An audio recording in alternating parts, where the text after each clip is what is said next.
Na aula passada, vimos sobre as grandes navegações e como o mundo europeu começou a se expandir.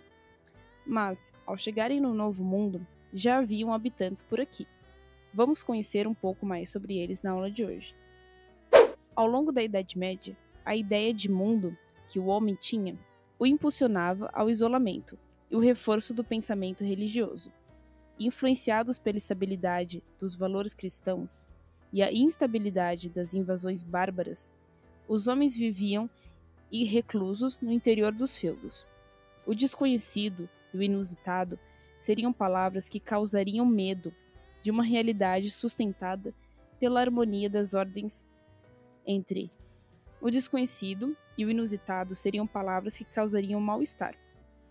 Com a ascensão da burguesia e as grandes navegações, muitos desses valores medievais foram revistos e abandonados. Porém, muitas narrativas míticas que falavam de terras paradisíacas, cercadas de exotismo e de fartura, se construíram ao longo de muitos anos. Além disso, vários relatos e mitos também faziam menção sobre as bestas selvagens, habitantes dos mares e terras até então desconhecidas. Esse misto de fascínio e terror, encontrado nos livros e representações de imagens, fez com que o homem moderno ainda tivesse muito medo em seu imaginário.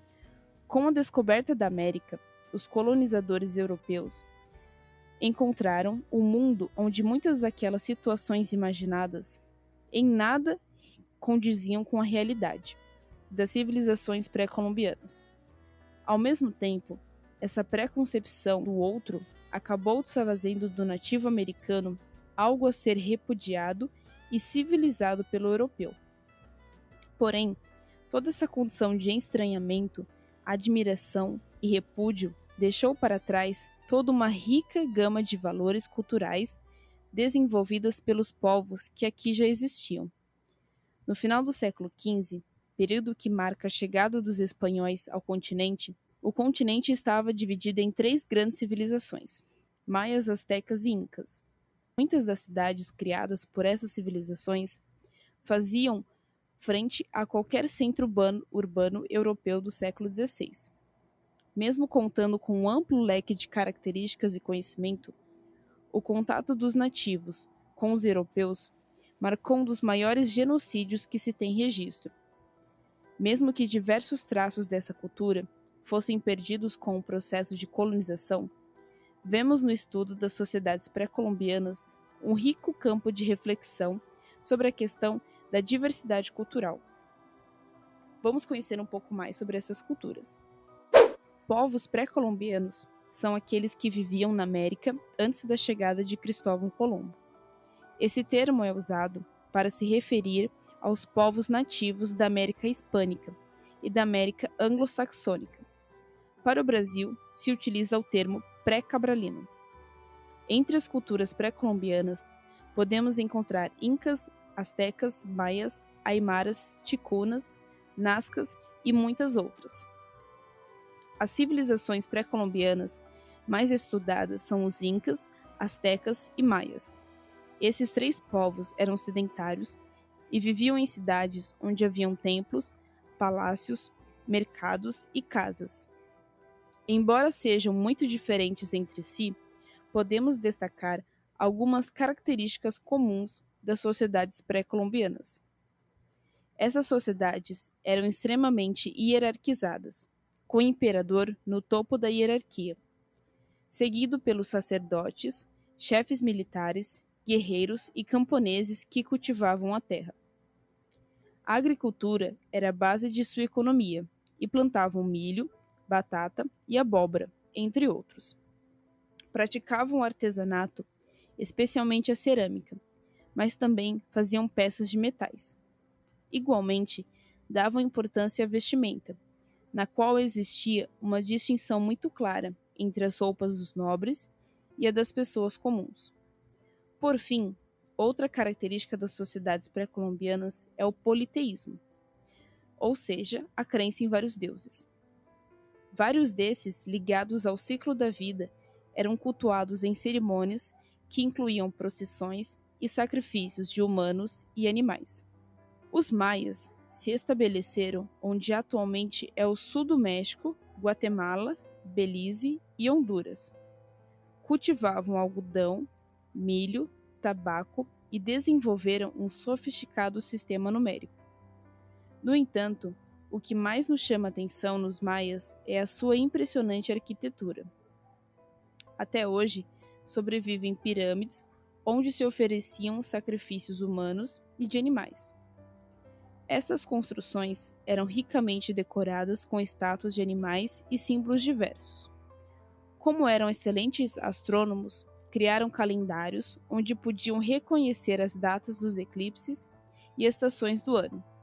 Tudo isso era fundamental para a realização das atividades agrícolas e dos rituais aos seus deuses. Os astecas viviam originalmente no norte do atual México e migraram para o centro deste território e foram submetendo vários povos. E em 1325 se estabeleceram no meio do Planalto mexicano, onde construíram sua capital, Tenochtitlan, no centro de um lago. Essa cidade se tornou o centro do grande império e impressionou os espanhóis com suas ruas largas e limpas. O povo asteca se organizava como um verdadeiro império e cobrava tributos dos povos subjugados. Cultivavam amendoim, milho, tomate, cacau, feijão, abóbora, pimenta, melão, abacate e comercializavam artesanato com as populações vizinhas. Os astecas também aproveitavam as guerras para capturar bravos guerreiros e, assim, oferecê-los aos deuses em rituais religiosos. Os incas viveram na região onde estão os atuais países do Peru, Equador, parte do Chile e da Argentina. Os incas submeteram vários povos e estabeleceram uma rede de impostos e contribuições de trabalho que atingia todo o império. Registravam a cobrança de tributos e acontecimentos num sistema denominado quipo, que consistia em uma série de fios coloridos onde eram feitos nós, do número 1 até o número 9. Plantavam milho, batata e coca, e domesticaram animais como a lhama, da qual obtinham lã, leite e carne, além de ajudar na carga de mercadorias. Assim como os demais povos pré-colombianos, os incas eram politeístas e honravam a natureza. Para isso, realizavam cerimônias grandiosas a cada mudança de estação, que incluíam procissões, músicas, sacrifícios de animais e humanos. A base da economia dos povos pré-colombianos era a agricultura. Para isso, no caso dos incas, desenvolveram um sofisticado sistema de irrigação e de cultivo por andares. Os astecas, por sua vez, aprenderam a aterrar e fazer locais de plantios em pleno lago, em locais que recebiam o nome de chinampas. Tanto os incas como os astecas também cobravam impostos dos povos que haviam conquistado. Igualmente, as famílias deveriam mandar os filhos ou as filhas para servir ao imperador. Em contrapartida, os camponeses tinham direito a um terreno de acordo com o tamanho de sua família. Na época de fome ou peste, podiam servir-se das reservas de grãos fornecidas pelo imperador. Por isso, essas sociedades não conheceram a fome ou a miséria. Para saber mais sobre os povos pré-colombianos, o filme da Disney, A Nova Onda do Imperador, traz elementos visuais muito importantes. O filme conta a história de um jovem e arrogante imperador, Cusco, que é transformado em uma lhama por sua poderosa mentora, chamada Isma. Perdido na floresta, a única chance de Cusco recuperar seu trono é com a ajuda de Pátia, um humilde camponês. Junto, eles precisam encontrar e enfrentar a bruxa Isma antes de concluir sua jornada. Já os povos pré-cabralinos são aqueles que viviam no Brasil antes da chegada de Pedro Álvares Cabral. Os primeiros habitantes do Brasil, na época do descobrimento, havia cerca de 5 milhões de indígenas espalhados pelo país. Quando os portugueses chegaram ao Brasil, encontraram uma população indígena que habitava o litoral. Os índios que Cabral encontrou na Bahia pertenciam ao grupo linguístico Tupi. No primeiro momento, os contatos entre índios e brancos foram razoavelmente cordiais e marcados pelo escambo, ou seja, a troca de produtos. O trabalho de derrubar o pau-brasil e preparar a madeira para embarque eram feitos pelos indígenas, em troca de roupas, colares, espelhos, facas, serras e machados. Quando o português implantou um sistema colonial e pretendeu transformar o índio em escravo, separou-os nos engenhos e os privou da caça, da pesca e da luta contra os inimigos. Assim, começou uma guerra entre brancos e índios. As populações indígenas perderam suas terras e sofreram um aniquilamento progressivo. A capitania de São Vicente, que hoje é São Paulo, nos séculos XVI e XVII, foi o maior exemplo disso. De lá partiram as bandeiras, de caça ao índio, que promoviam verdadeiras guerras de extermínio. O índio brasileiro vivia em regime de comunidade primitiva, onde prevaleciam as produções comunitárias. O trabalho era dividido de acordo com o sexo e a idade. As mulheres cuidavam da lavoura, das crianças e cozinhavam.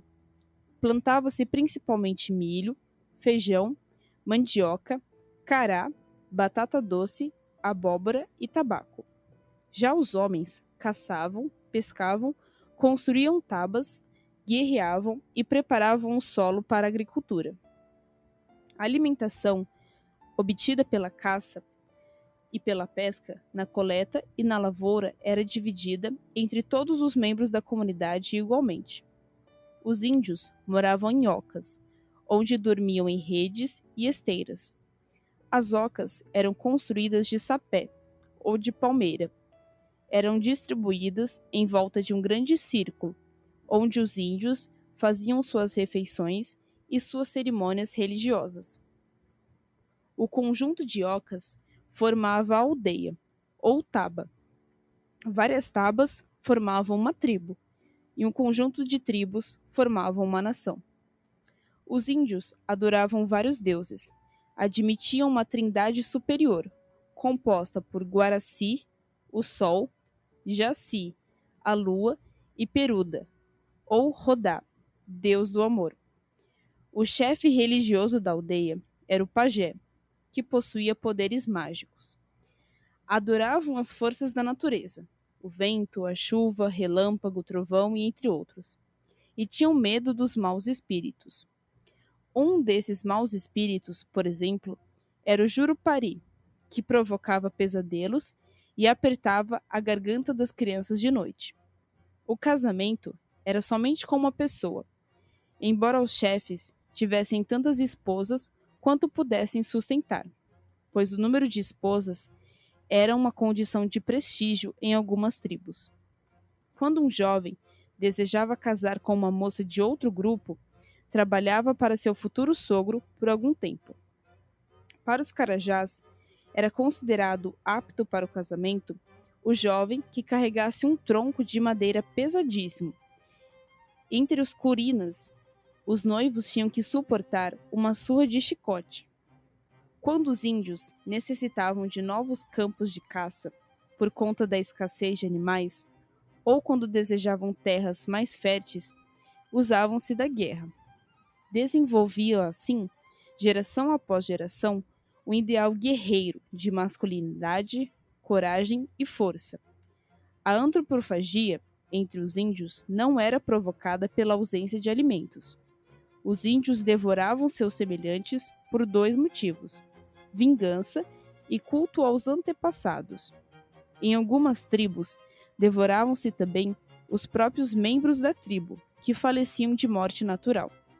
Acreditavam que desta forma estariam absorvendo as virtudes e qualidades do parente falecido. Desde a época colonial, houve interesse em conhecer os indígenas.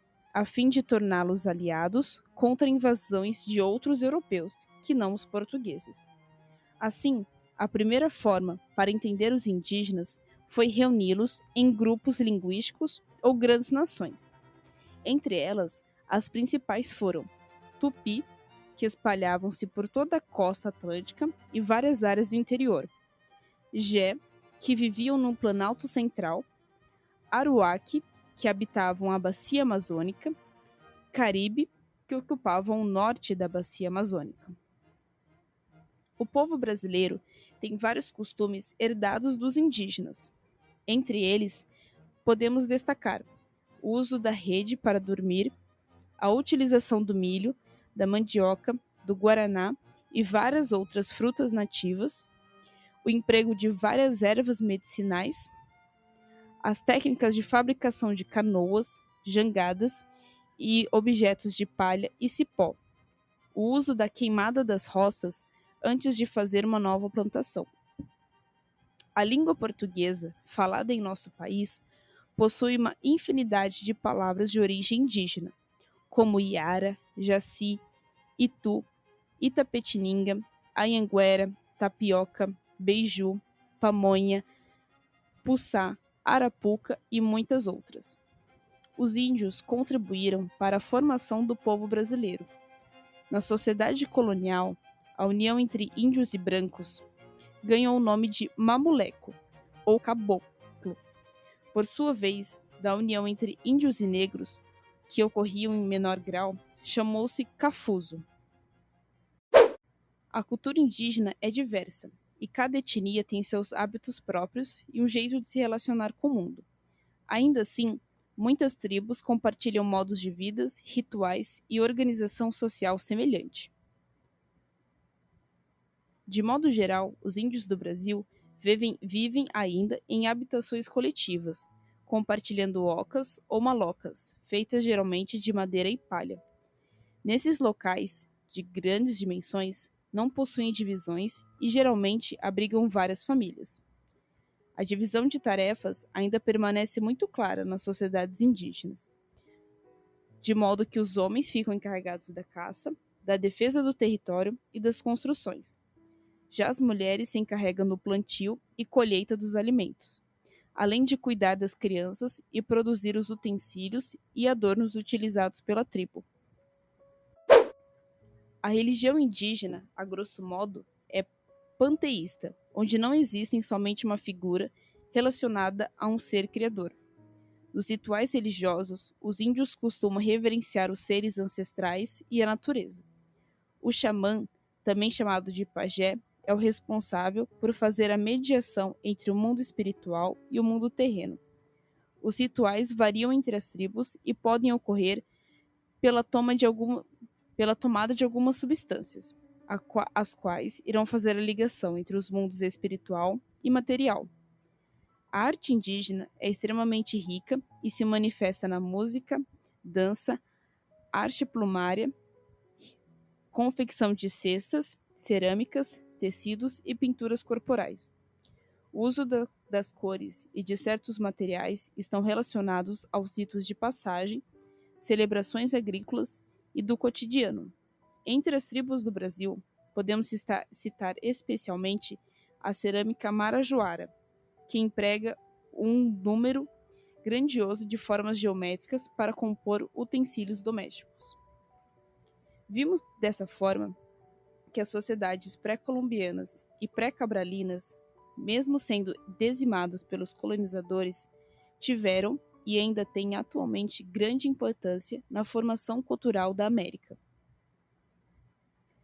Na América Espanhola, vimos que se destacaram entre os grandes impérios, os maias, astecas e incas, com suas grandes construções e matemática que contribuíram imensamente para o conhecimento. No Brasil, vários povos se encontravam aqui quando os portugueses chegaram. Entre eles, temos os da linguagem tupi, jé e marajoara, que contribuíram imensamente para a formação da cultura, linguagem e tradições brasileiras. Obrigado por nos acompanhar até aqui e até a próxima aula, onde veremos sobre o processo de colonização da América Espanhola e do Brasil português.